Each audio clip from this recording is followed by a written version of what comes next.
Bienvenue dans cette nouvelle édition de l'Africa Tonight. Au sommaire, un forum économique équato-guinéen aura lieu ce vendredi à Washington. Il succède au sommet Afrique-États-Unis avec toujours un même objectif, présenter les opportunités en Guinée équatoriale aux investisseurs américains.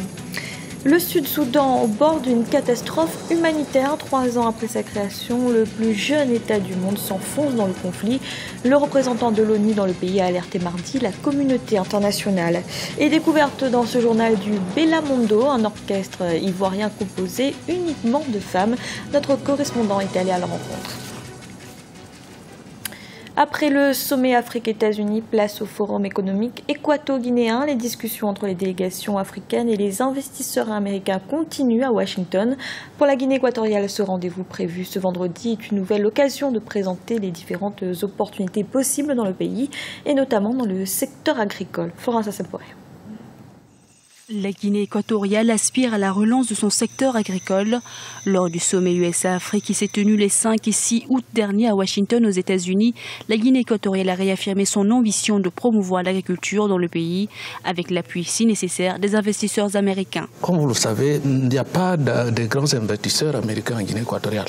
Donc c'est ça qui a fait en sorte qu'en profitant de ce sommet et en même temps organiser nous-mêmes à travers du ministre des Mines et des hydrocarbures d'organiser un forum économique.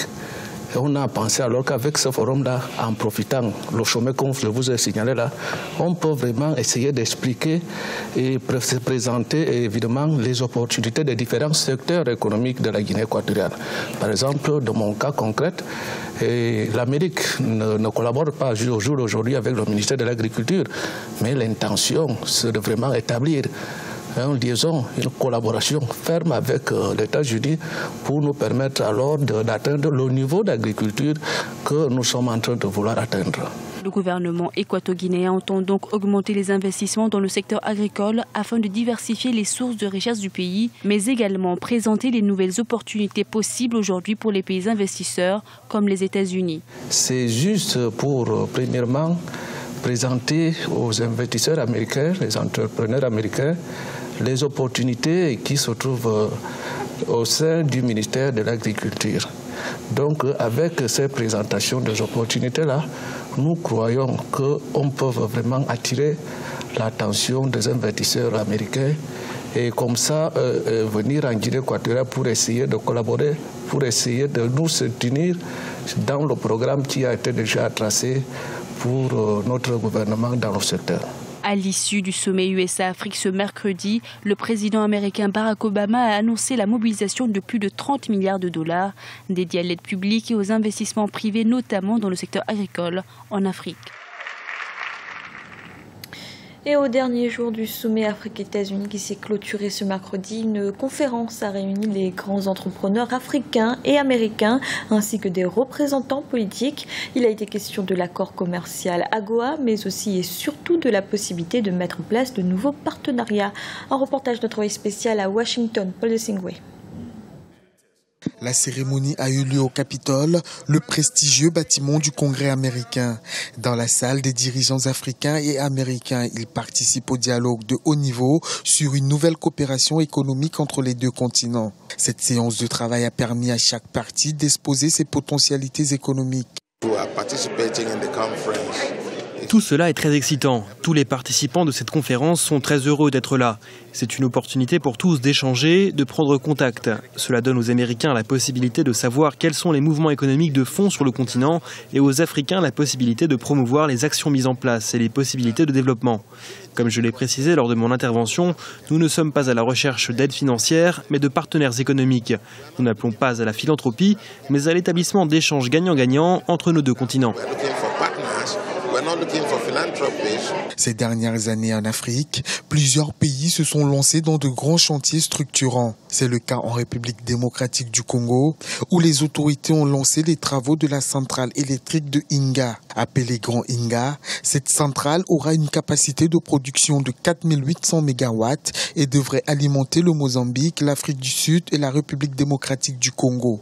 Malgré ses potentialités énergétiques, l'Afrique a besoin d'une main-d'œuvre qualifiée. Le sommet États-Unis-Afrique constitue donc une véritable plateforme d'échange entre les deux continents. Nous ne leur demandons pas de venir nous aider.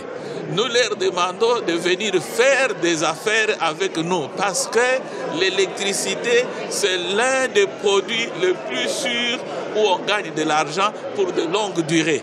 Et nous invitons les Américains à venir et nous avons mis en place les cadres légaux, les différentes lois qui font qu'ils peuvent venir et leurs investissements seront protégés.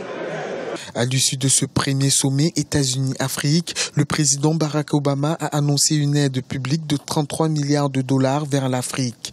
Un geste qui traduit la volonté des États-Unis de renforcer sa coopération économique avec le continent. Dans l'actualité également, le conflit qui perdure au Sud-Soudan, déjà plus de 10 000 victimes et 1,5 million de déplacés. Mardi, des agents humanitaires ont été pris pour cible. Lors de la dernière réunion du Conseil de sécurité des Nations Unies, le représentant de l'ONU au Sud-Soudan a alerté la communauté internationale sur l'imminence d'une catastrophe humanitaire. On l'écoute.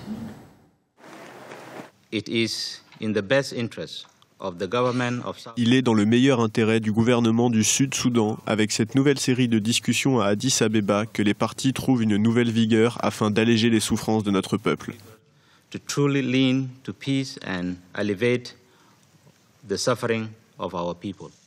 Nous appelons le Conseil et la communauté internationale à rappeler aux rebelles l'importance d'adhérer aux accords de cessation des hostilités signés le 23 janvier et le 9 mai, ainsi que le réengagement du 10 juin dernier qu'ils ont violé de nombreuses fois.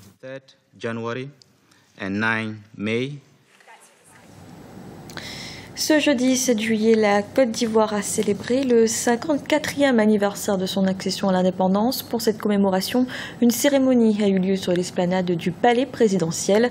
Le chef de l'État, Alassane Ouattara, a convié plusieurs personnalités civiles et militaires, des organisations professionnelles et associatives du pays, ainsi que le corps diplomatique. Et au Ghana, pays voisin de la Côte d'Ivoire, le secteur du cacao doit faire face à un phénomène qui s'est accentué depuis le début de l'année 2014. Il s'agit de l'exportation illégale vers la frontière ivoirienne.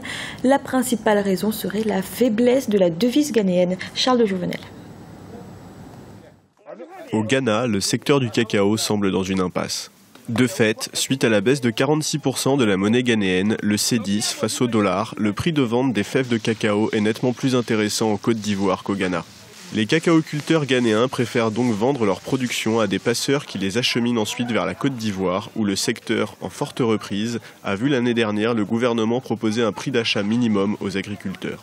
La mesure, en plus de contribuer à réduire les exportations illicites depuis la Côte d'Ivoire, a vu les cacaoculteurs ghanéens privilégier la contrebande. Les planteurs sont obligés de vendre la plupart de leurs produits aux acheteurs de Côte d'Ivoire afin de gagner assez d'argent pour nourrir leur famille. Ce n'est pas ce qu'ils veulent, mais c'est la situation qui les oblige à le faire. De fait, les retombées économiques du secteur ne profitent plus aux pays producteurs. Un réel problème au vu des difficultés économiques rencontrées par le Ghana, où le déficit budgétaire a fait plonger le C10 depuis janvier dernier. Une situation où les secteurs porteurs tels que le cacao prennent une importance capitale. Le Ghana est notre pays. Le cacao sert à payer nos ouvriers, à construire nos hôpitaux et nos routes. Si nous ne les arrêtons pas, notre pays risque d'en subir les conséquences. De fait, entre octobre et mai, jusqu'à 100 000 tonnes de fèves auraient été acheminées clandestinement vers la frontière ivoirienne. L'Office de commercialisation ivoirien a annoncé qu'il ouvrirait prochainement des discussions avec les autorités ghanéennes sur la façon dont les deux pays, qui produisent 60% de la production mondiale de cacao, pourraient travailler ensemble pour lutter contre ce trafic. Découverte à présent d'un orchestre ivoirien, le Bella Mondo est une formation musicale qui a la particularité d'être composée uniquement de femmes. Notre correspondant Olivier Conan a assisté à l'une de leurs répétitions à Marcory, une commune d'Abidjan. Reportage. Montrer que les femmes peuvent exceller dans la musique, c'est l'ambition de Bella Mondo. Cet orchestre ivoirien a la particularité d'être composé uniquement de femmes. Percussion, guitare, clavier, tous les instruments sont tenus par des femmes chevronnées qui interprètent les chansons à succès avec maestria. Pour Tilde, Jolabi, Vivi Makado, José de la Tour, Nadi, Chrisky, Priscalou et Caris, la musique est une passion. Elles veulent en faire une carrière et servir d'exemple. Les femmes aussi peuvent faire la musique. Les femmes peuvent ne pas être que des danseuses ou des choristes, ou voilà ce qu'on a l'habitude de voir, mais les femmes peuvent aussi mener le jeu entre griffes. Notre vision, c'est de permettre à ce que toutes les femmes, toutes les filles fassent la musique. C'est quelque chose d'extraordinaire, c'est passionnant, c'est beau. Au fait, nous voulons révolutionner le monde, comme notre album le dit. Nous voulons que les femmes ne soient plus relayées au second plan. Créé en 2007, Bellamondo a déjà produit un album de variété qui reflète les influences de cet orchestre atypique. Résolument moderne, les musiciens n'oublient pas leurs racines traditionnelles transposées dans leur répertoire. Dans Bellamondo, il y a certaines chansons où nous avons besoin de retourner au village. Nous avons des chansons baoulées où il nous faut ce qu'on appelle traditionnellement laoko. Et nous avons une qui joue de laoko parmi nous, qui est la bassiste. Donc il faut dire que la tradition, c'est la base de toute chose. Sans tradition, on ne peut rien. Actuellement, Bellamondo continue la promotion de son premier album intitulé Révolution. Il est sur le marché depuis le 13 février 2014. Mais le projet phare, c'est un gala de bienfaisance en faveur des orphelins pour rendre hommage aux femmes qui ont perdu la vie en donnant la vie. C'était le journal de la rédaction. Merci de l'avoir suivi. Retrouvez dans un instant une nouvelle édition de l'Africa Tonight.